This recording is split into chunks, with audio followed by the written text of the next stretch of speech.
really have a potty mouth, but my company name does have the F word in it. So my company is NFA, No Fucking Around Money. And there's a really fun story to that backstory. But for me, what I do is I help entrepreneurs up-level their money mindset. Hey, this is Dennis Consorte with Snackable Solutions, and I am here with Amanda Barrientez. How are you? Hey, Dennis. I'm great. How are you? I am doing wonderfully. And it's funny, I used to have a really bad potty mouth, but for this conversation, I may have to let that go. Do you want to tell us a little bit about your business? Yeah. And you saying that, is it okay to use? 100%. Yeah, I'm a free speech absolutist. You can say whatever you want. Okay, awesome. I just want to make sure. And it's funny, I don't really have a potty mouth, but my company name does have the F word in it. So my company is NFA, No Fucking Around Money. And there's a really fun story to that backstory. But for me, what I do is I help entrepreneurs up-level their money mindset. So the number one thing that most entrepreneurs don't know is that they get stuck because their mindset is riddled with limiting beliefs. And so they take on all these strategies and they think that they need to learn more about what they should be doing in their business. And so they spend a lot of money, spend a lot of time, get a lot of shiny object syndrome, but they haven't stopped to consider what their money beliefs are. And if you don't do that, everything is a lot harder. And so I help entrepreneurs uncover their unconscious blocks that are keeping them from making the money they want to make in their business. And I do that because I went from food stamps to building a 6-figure business fast. And it was me learning strategies that I teach people to help overcome those limiting beliefs and unconscious blocks that just keep you feeling really stuck. That's amazing. And I do want to get into your story, but before we do that, I'm not sure if everybody's aware of what limiting beliefs are. Can you give us a quick definition? Yeah, that's a great question. What it is anything that isn't helping you be aligned in the direction you want to go. So let's say I call it competing commitments. So what happens is that you might have a thought like, oh, I want to create a 6-figure business. But then in your unconscious limiting belief would be, I don't know what I'm doing. I'm afraid. What if I'm not good enough? Money's bad. Rich people are greedy. You have all of these stuck places. So a limiting belief is anything that's keeping you in a scarcity or lack space where you aren't able to step into your fullest potential because you are holding yourself back with your thoughts. We have 60,000 thoughts a day. And when researchers look at thought patterns, we find that most people have repetitive thoughts, 60,000 a day, and a lot of them are in this inner critic beat up fear, lack mentality. That feels a lot like self-sabotage. Is that the same thing or is that something different? Definitely. I think of it as unconscious self-sabotage. So obviously no one's going to intentionally sabotage themselves, but we do it all the time. And it's exactly what you're talking about. Limiting beliefs show up as self-sabotage. So in the way that it shows up with money is people have what's called a money set point. So they have this line of comfortability. And when they get close to it or surpass it, they do something unconsciously because of those limiting beliefs that sabotages their success and brings them back to that money set point that feels comfortable and safe to them. Now, you started telling us your story about how you went from food stamps to having a very successful business. Walk us through that. How did you end up at that place in your life and how did you get out of it? I had relationship fallout. So I was in a 15-year marriage and I left that marriage by having an affair. So my next relationship that I was in wasn't working out. And I was one night on the floor looking at this empty basement because my boyfriend was moving out. My last relationship obviously was in disrepair at the time.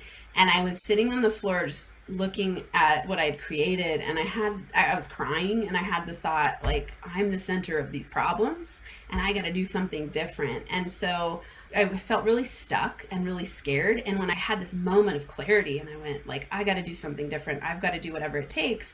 And the cool thing is that led me to podcasts. And so I started listening to a lot of podcasts and things started to change the way I was thinking. And I started to act differently and feel differently and teach differently. And I had been seeing a counselor, a free counselor through the university I was at, and she's like, you got to go on food stamps. And I had a lot of shame around it. And, so here I am feeding my kids with food stamps, feeling really stuck, but I started listening and changing. And so I implemented everything I was learning. And the thing that I noticed was the common thread across the podcasts I was listening to is that they were done by coach type of people. And I had never really considered, coaching could be for me. And I always think the universe works out in very magical ways. So as I was learning all of this from coaches on podcasts, simultaneously my department had this national news fallout. Professors were leaving. Everyone was very stressed. And I realized I don't want to be a professor anymore. Even though this is what I've been working for a lot of years, I don't want to go on this path. What if I become a coach when I graduate? And so I decided to take the leap. And in that first year of business, I went 6 figures. And I really attribute it to making that decision to change and realizing that it's a skill to learn how to make money. I didn't have that skill. It's a skill to learn how to have a great relationship. I didn't have those skills. And so as I started to learn skills, I repaired my relationship with my ex-husband, and then my relationship started to change, and then my business started to grow, and everything really started to change in my life. And so I realized, everybody needs these skills, and most people don't have them because it's not things that we just learn in school, and our families don't always know how to teach us. I feel like a lot of people start out by watching podcasts to get some free coaching, and then some of those people move on to hire someone like you. I also have a coach. How do you know when it's time to invest in hiring somebody versus just watching a bunch of free YouTube videos? Well, the only reason I was doing the free thing is because I didn't have any money. Some people say, I don't have any money, and they just aren't willing to come up with the money to invest in themselves. I really didn't have the money. I was working multiple jobs. I was on food stamps, and I didn't have credit cards. I didn't see a way at the time to come up with the money. The interesting thing is that I learned really quickly how to be resourceful. So I recommend everybody has a coach. The difference between people who are successful and not successful is going to be in how willing they are to invest in personal growth and development, I think. And so coaches, I can't see a reason why every single person shouldn't have a coach. It's a very powerful thing to have somebody who can see things that you don't see and help you get there faster. I think everyone should invest in a coach. It could be a coaching course. If you legitimately can't or are not willing to yet, start listening to podcasts, start watching YouTube videos, and really quickly you'll notice that you have the desire to hire someone to help you because you realize that you can actually break through all of your blocks and get to new heights that you didn't even think were possible prior to you realizing that there's a whole world out there of resources to help you master yourself. Now, one of the things you mentioned was that you were able to repair a marriage that fell apart. I feel like a lot of entrepreneurs have that problem, but it sounds like you can make it work where you can have a healthy relationship and a healthy business. Yeah. Well, and I'll clarify, we didn't get remarried. We just repaired, and our friends like co-parent very well together, that kind of thing. That was several years ago. I'm remarried now. I have an incredible relationship, and it's because I changed myself in the way that I interact in relationships. And so absolutely, I love that you said that because it's one of the big blocks that people have. It's a money is scarce money block. People think I can't have both. And a lot of entrepreneurs struggle with, I'm going to put all my time and energy into my business, and then I don't have time for my kids or my family or a relationship or my health. I don't take care of my body because I'm pushing so hard to have my business work. And it's really a money block of that there's scarcity. You're the creator of time. You're the creator of your reality. And so if you really want to have both, that's an abundant mindset where you go, of course I can have an amazing relationship and an incredible business and take care of my kids and have enough time for all of those things. And so I really worked on shifting my mindset around that because I definitely had that belief like, I'm either going to be really successful in business and that's like the one thing I can focus on versus having both. And now I get to go like, I have amazing friends, I have an incredible partner, I have a growing business, my kids are doing well. Like that is part of my reality now. And one of the things that people say often in the wellness space is they talk about having a relationship with your money or a relationship with food or something like that. Is there a parallel between that and relationships with people? Oh, absolutely. I love that you said that. I have people write love letter to money. So they write it first from this place of where they're at in their relationship to money, and then the one where they want it to be. Because you are in relationship with money, and your relationship to money is going to be very reflective of your relationships because it's reflective of your relationship with yourself. So the reason I love to work with people on overcoming their money blocks, and people call me the money healer, because I help them heal themselves, which changes their relationship to money. So it's this money healing process where they go, oh, wealth is about health and well-being, and I can actually completely shift within to get a different result without. And money is just a very tangible measure on the without, so on the outside of you. And so it's really fun to get to work with people and have them have personal love breakthroughs that lead to more money. That sounds great. And you also said that you were a professor. What did you teach? And did some of those skills carry over to the way that you coach compared to, let's say, other coaches? It's interesting. I was a professor. My PhD is in sociology, and I had a focus on criminology and gender. And so I did life history interviews with incarcerated men in my research. And so a lot of years I taught a class called Sex, Gender, and Society, and I taught a whole bunch of different criminology classes. And I would say absolutely that a lot of the strategic skills of grad school helped me. Like, I know how to research and I know how to put together slides really fast. So I could, webinars are just like, oh, I can whip those out because I had to do 3 webinars a week every week for years. Things like that. I would say the mindset is very different. When you're teaching, in some ways it was detrimental because it took me a long time to shift out of the mindset of like academic type of writing and research into marketing lingo, which is very different. It's just way simpler, and most successful entrepreneurs are going to have the greatest success and reach the most people when they speak to people at a 3rd to 5th grade level, they've found. And when you're writing in grad school, you have got to be the top of the top in terms of the way that you critically think and have a whole bunch of research and all these different things. So there were, I would say, benefits and drawbacks. Overarchingly, the mindset around victimization and thinking differently, because I worked with incarcerated men and I looked at them as victims instead of perpetrators and told their stories of victimization and then their power to overcome and transform into getting out of prison after being incarcerated for 18 years and being gang involved. And that really taught me of an important, probably the most important thing in terms of coaching, which is that it's your decision to change. If these guys who had such incredibly horrible lives from most people's perspective could then decide, I am done with this lifestyle, I really want to be a contribution to humanity, and I want to change. And then they have to work really hard to get into this program they were in when I got to interview them. And I got to see their mindset was powerful. They had very powerful mindsets. And so I think coaching from that place is, I've gotten to have that experience on the research side and then bringing in my own experience of being on food stamps and then shifting. I think, I don't know that I can say it's better or worse than other coaches. I think most incredible coaches have some pretty incredible experiences themselves. They coach from that place of, I've been there and I can walk you through it because I've been through it. And so I think it's just a powerful gift to be able to see a lot of different parts of people's realities because I've experienced quite a lot in my life. I feel like that vulnerability is important when you want to connect with people and help them get to where they need to be. Do you share your entire story with every client? Yeah, I mean, I have a YouTube channel and I had a podcast, so people come to me usually through those avenues, so they know my background. And I'm glad you said that, because really I think the biggest thing that helps my people is my willingness to be transparent about the things in my history that most people would be very ashamed of. It's interesting who comes to me and what they work with me on based on me being willing to share. I had an affair and I was on food stamps and I was falling apart. People go, oh my God, like I experienced these things, and that's, not everybody is willing to be non-judgmental about that.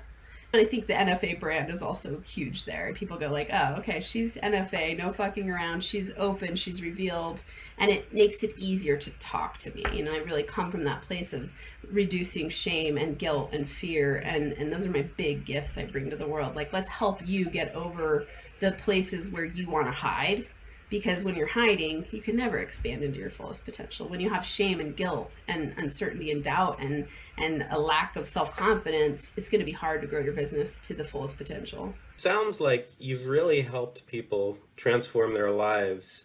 You must have one or two stories that you can share about a client, perhaps, and how they changed their life and their mindset and where they started. Yeah, it's funny. This is probably my sociology training. It's like you take a pattern of a whole bunch of different people and put it into a story of like, what's the pattern here? So I'm thinking about the way that I help my clients. Their stories typically are that they come to see me for reasons they think they're coming to see me for, and then it turns into something very different. And often, obviously, it's going to be money based because they go, oh, Amanda's a money healer, and I'm not making the money I want to make in my business. And in order for us to process through that, it takes a lot of self-reflection and breaking through blocks and limiting beliefs you didn't even know you had. And so sometimes I've had one session with people before where they have massive breakthroughs and they're like, oh my God, I see the world completely differently now. And I had no idea that's what was stopping me. And then I have people I've worked with for years who they just keep taking it to the next level, taking it to the next level, taking it to the next level. And so people come to me feeling confused, stuck, scared. Sometimes they've got a six-figure business already, but they want to take it to the next level and they're just not feeling aligned in all areas.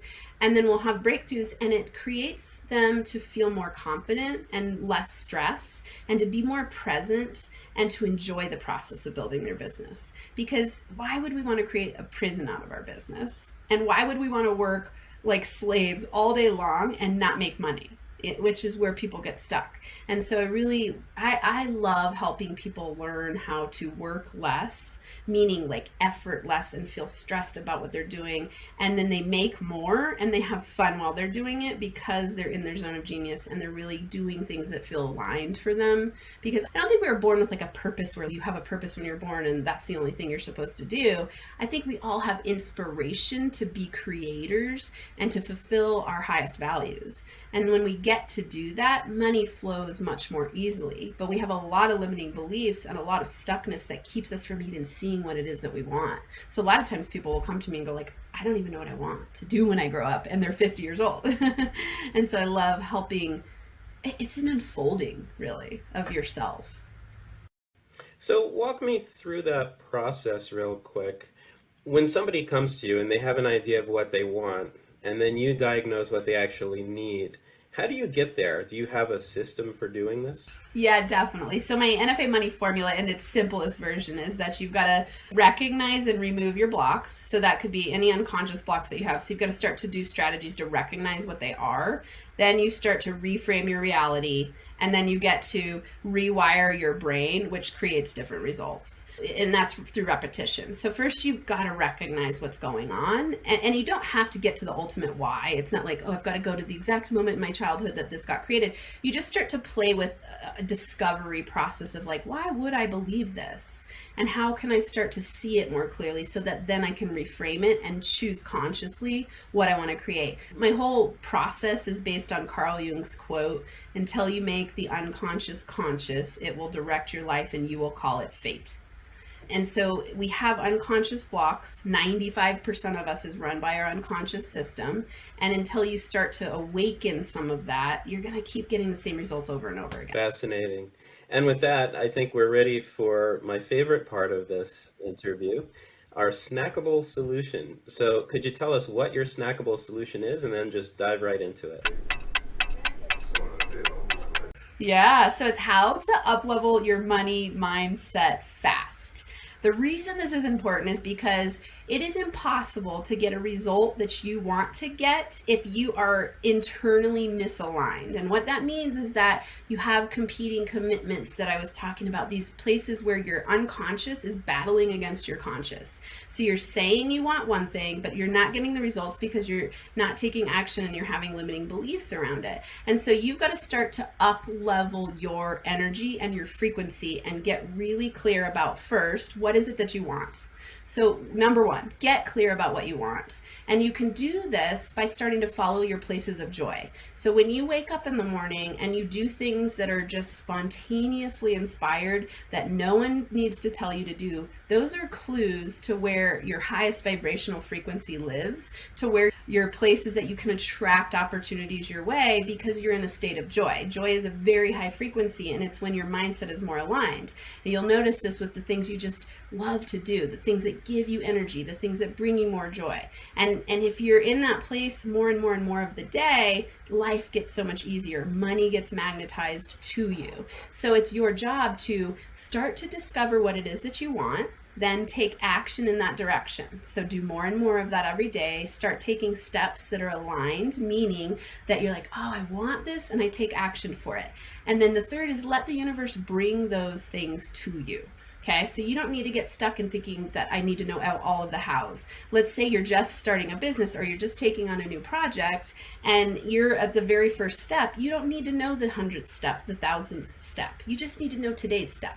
Take that step from a place of joy, take action in the direction, and remind yourself that you've got to train your brain in the direction of up-leveling yourself. No one's going to come and do it for you. So you get to wake up every day and go, okay, what are 3 to 5 things I can do every day that bring me joy?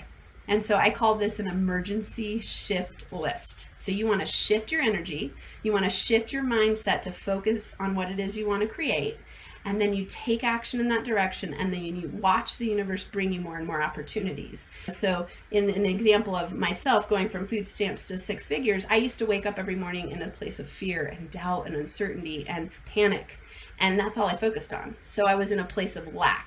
And I was trying, and I say trying because when you're trying, you're struggling. So you want to get out of the struggle and you want to start focusing on what it is you're committed to creating. So instead of waking up in the morning and focusing on, I'm in debt, I don't know what to do, I'm stuck, I'm scared, I started focusing on one of my favorite money mantras. I started saying, I'm a money magnet, everything I touch turns to gold. I'm a money magnet, everything I touch turns to gold. So when I would find 10 cents on the street, I'd be like, I'm a money magnet, everything I touch turns to gold. When someone would take me out to dinner, I'm a money magnet, everything I touch turns to gold. And then I just started focusing on, okay, I see powerful, successful people in the world, I'm going to be like them.